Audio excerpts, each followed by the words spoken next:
Shalom Bapak Ibu dan saudara-saudari yang terkasih. Di pembahasan saya kali ini saya akan membahas mengenai anomali dari keempat Injil, Sinoptik dan Yohanes.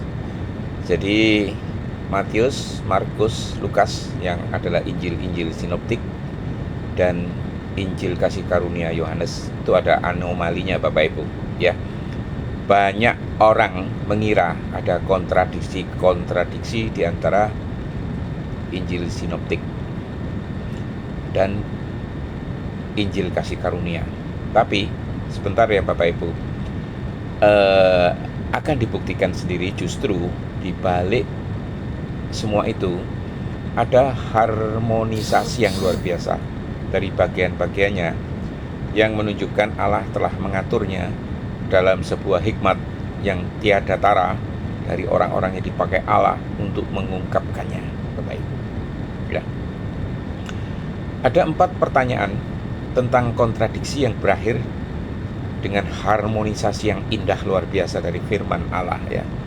Mari kita ungkap keluar biasaan dari firman ini, Bapak Ibu ya. Anomali yang pertama, Bapak Ibu.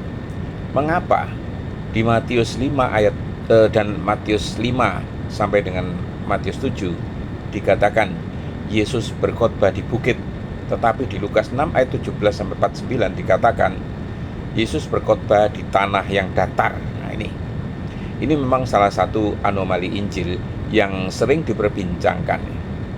Mengapa? Mari kita bahas, Bapak Ibu. Yang pertama, bisa karena perbedaan teks ya. Di Matius 5 ayat 1 dikatakan, ketika Yesus melihat orang banyak itu, naiklah ia ke atas bukit. Dan setelah itu ia duduk, datanglah murid-muridnya kepadanya. Di dalam Lukas 6 ayat 17, lalu ia turun dengan mereka dan berhenti pada suatu tempat yang datar. Di situ berkumpul sejumlah besar dari muridnya. Sekilas tampak kontradiktif. Satu di bukit, satu di tempat yang datar. Nah, penjelasannya ada 2 kemungkinan Bapak Ibu ya. Kemungkinan pertama ya, ini yang merupakan suatu 2 khotbah yang berbeda ya. Beberapa penafsir berpendapat bahwa Yesus itu menyampaikan isi khotbah serupa lebih dari sekali pada kesempatan dan tempat yang berbeda ya. Di bukit yang dinyatakan oleh Matius itu lebih panjang, ditujukan terutama kepada murid-muridnya. Dan di tempat yang datar di dalam Injil Lukas itu lebih singkat ya, ditujukan kepada khalayak yang lebih luasnya.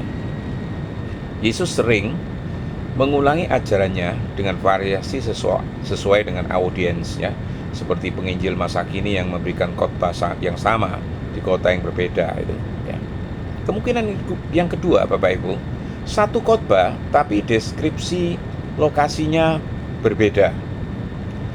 Jadi ini satu kejadian, cuman deskripsi sudut pandang lokasinya berbeda.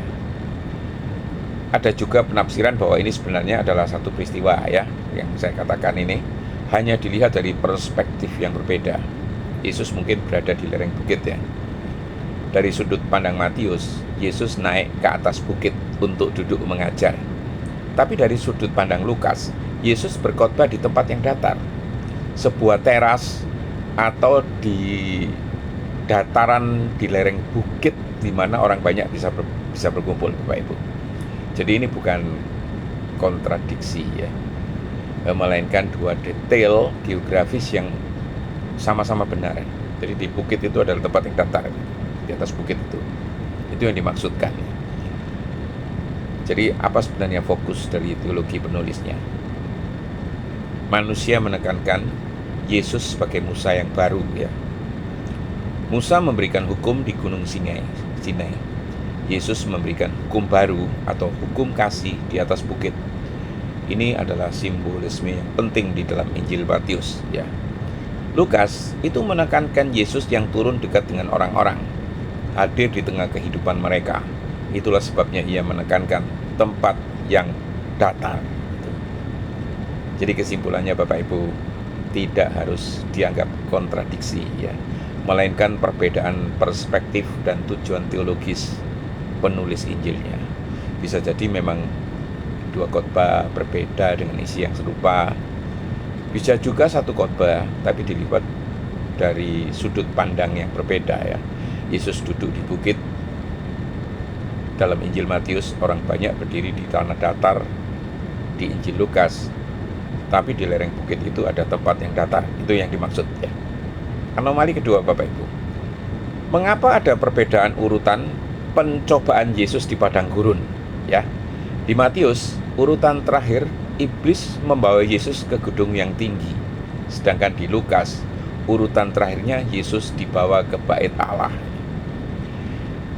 Ini memang termasuk perbedaan yang menarik ya, antara Injil Matius 4 ayat 1 sampai 11 dan Injil Lukas ayat 4 Lukas pasal 4 ayat 1 sampai 13 ya. Mari kita kupas secara detail Bapak Ibu. Urutan pencobaan menurut Matius dan Lukas. Menurut Matius 11 ayat 1 sampai 11. Pertama, batu jadi roti ya. Yang kedua, bait Allah di puncak gunung. Yang ketiga, gunung-gunung yang sangat tinggi, kerajaan dunia yang dimaksud.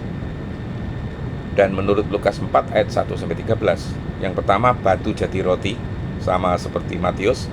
Yang kedua, gunung-gunung yang sangat tinggi, kerajaan dunia dulu, baru bait Allah, yaitu di puncak gunung. Jadi perbedaannya ada pada urutan yang kedua dan ketiga Bapak Ibu.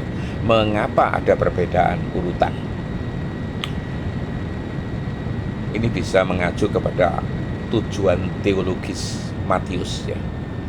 Matius menyusun urutan dengan puncaknya gunung yang tinggi, karena Injil Matius itu sering menekankan gunung sebagai tempat pewahyuan.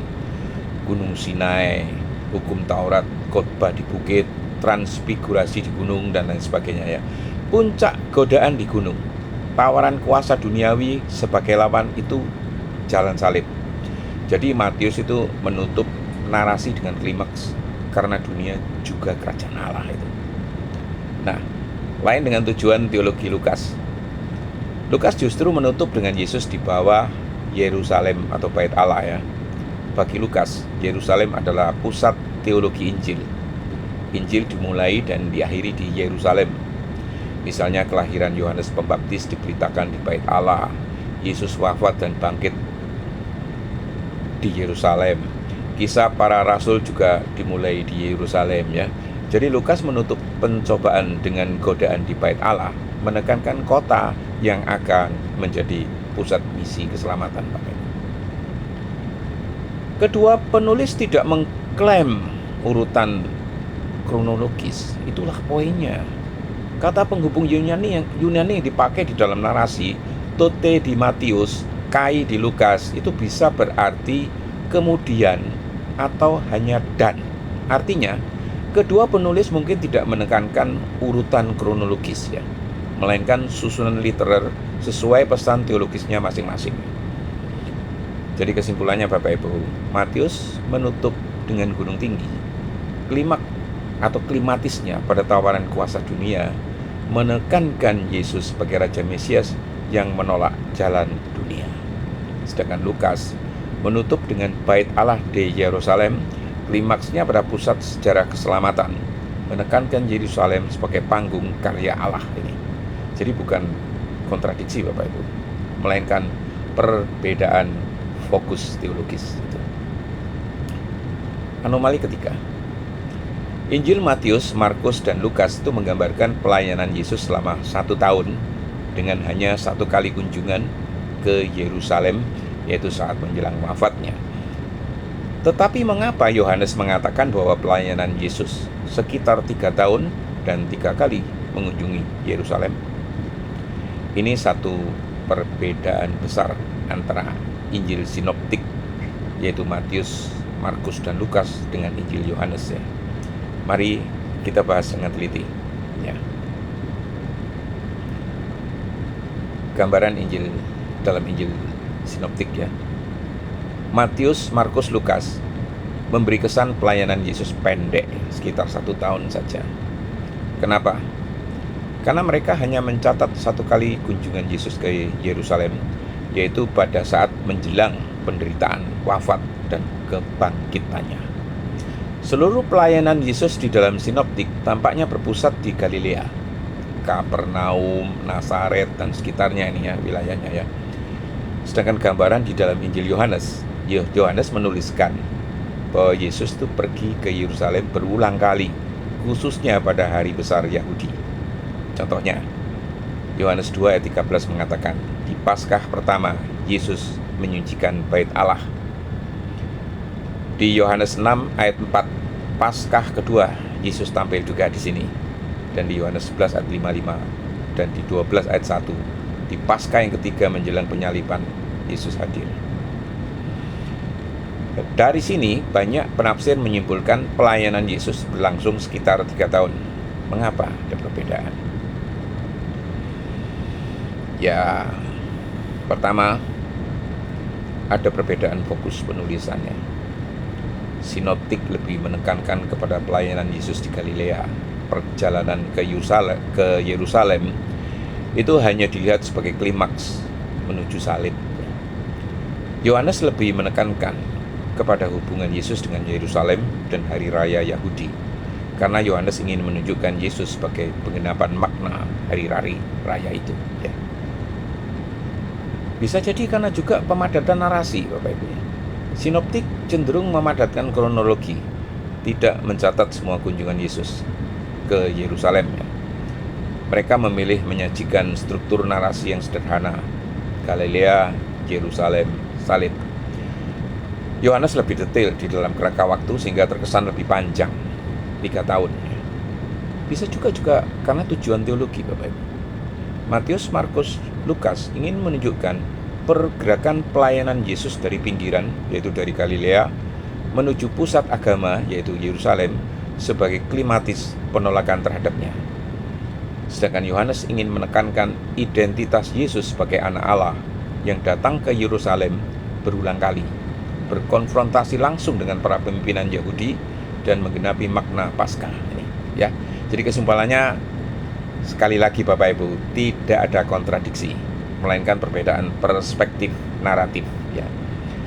Sinoptik menekankan alur dramatik, lokasi Galilea, lalu sekali ke Yerusalem, terus ke salib ya. Sedangkan Yohanes menekankan alur kronologis dan teologisnya. Yesus melayani kurang lebih 3 tahun dengan 3 kali Paskah di Yerusalem. Dari Yohanes, gereja fundamental akhirnya menyimpulkan pelayanan Yesus berlangsung sekitar 3,5 tahun ya. Nah, yang terakhir, anomali yang terakhir Bapak Ibu. Di Injil Matius, Markus, dan Lukas dikatakan Yesus wafat setelah makan Paskah Yahudi, yaitu Kamis malam makan bersama para muridnya, sedangkan hari Jumatnya disalibkan, Bapak Ibu. Tetapi mengapa menurut Yohanes Yesus wafat sebelum Paskah Yahudi dimulai, tepat saat orang Yahudi sedang menyembelih domba Paskah? Ini penting ya, karena menyentuh perbedaan kronologis wafatnya Yesus antara sinoptik, yaitu Markus, Matius, dan Lukas dengan Injil Yohanes. Banyak ahli Alkitab menyebut ini sebagai salah satu anomali Injil yang paling menonjol. Mari kita bedah Bapak Ibu. Kesaksian Injil sinoptik: Matius 26 ayat 17, Markus 14 ayat 12, Lukas 22 ayat 7 dan 8. Ini dengan jelas menyebut bahwa perjamuan terakhir adalah makan Paskah Yahudi. Pada hari pertama dari hari raya roti tidak beragi, datanglah murid-murid Yesus kepadanya dan berkata, "Di manakah engkau kehendaki kami mempersiapkan perjamuan Paskah bagimu?" Jadi menurut sinoptik, Kamis malam Yesus makan Paskah dengan murid-murid sebagai perjamuan terakhir. Jumat siang Yesus disalibkan setelah Paskah Yahudi dimulai. Beda dengan kesaksian Injil Yohanes ya. Di Yohanes 18 ayat 28, ketika Yesus disalib, orang Yahudi tidak mau masuk ke istana Pilatus supaya mereka jangan menajiskan diri, tetapi supaya dapat makan Paskah. Di Yohanes 19 ayat 14, hari itu adalah hari persiapan Paskah, kira-kira jam 12. Yohanes menekankan bahwa Yesus wafat pada saat orang Yahudi menyembelih domba Paskah di Bait Allah sebelum malam Paskah dimulai. Mengapa berbeda, Bapak Ibu? Ini ada 3 hal ya. Pertama, bisa karena fokus teologi Yohanes ini ya. Yohanes tampaknya sengaja menyesuaikan terminologi ini untuk menekankan simbolisme. Simbolisme apa, Bapak Ibu? Yesus mati pada saat domba-domba Paskah disembelih karena Yesus adalah anak domba Paskah. Yohanes 1 ayat 29 yang darahnya menyelamatkan dunia. Jadi Yohanes menganggap bahwa saat wafat Yesus adalah Paskah yang sejati. Nah, kemungkinan kedua, Bapak Ibu, ada kemungkinan perbedaan kalender. Beberapa sarjana berpendapat ada perbedaan sistem penanggalan di kalangan Yahudi. Kaum Farisi di Galilea mungkin memakai perhitungan yang sedikit berbeda dari kaum Saduki di Yudea, Bapak Ibu ya. Bisa jadi Yesus merayakan Paskah sehari lebih awal di versi Galilea ini, dan sementara otoritas Bait Allah di versi Yudea baru menyembelih domba pada hari berikutnya. Ini menjelaskan kenapa sinoptik menyebut Yesus sudah makan Paskah, tetapi Yohanes menekankan bahwa orang Yahudi masih akan makan Paskah ini. Bisa jadi karena penekanan naratif, Bapak Ibu. Sinoptik ingin menegaskan perjamuan terakhir sebagai Paskah baru yang digenapi Yesus lewat Ekaristi atau perjamuan kudus, dan Yohanes ingin menegaskan wafatnya Yesus sebagai penggenapan domba Paskah. Jadi kedua narasi menekankan aspek teologi yang berbeda, meski kronologinya terlihat bertentangan, Bapak Ibu. Kesimpulannya, Bapak Ibu, sinoptik Yesus wafat setelah makan Paskah Jumat siang. Yohanes, Yesus wafat sebelum Paskah Yahudi dimulai pada saat penyembelihan domba Paskah. Perbedaan ini lebih bersifat teologis daripada kronologis. Sinoptik menekankan perjamuan kudus sebagai Paskah baru, sedangkan Yohanes menekankan Yesus sebagai anak domba Paskah yang sejati. Sekian Bapak Ibu, semoga Tuhan memberkati.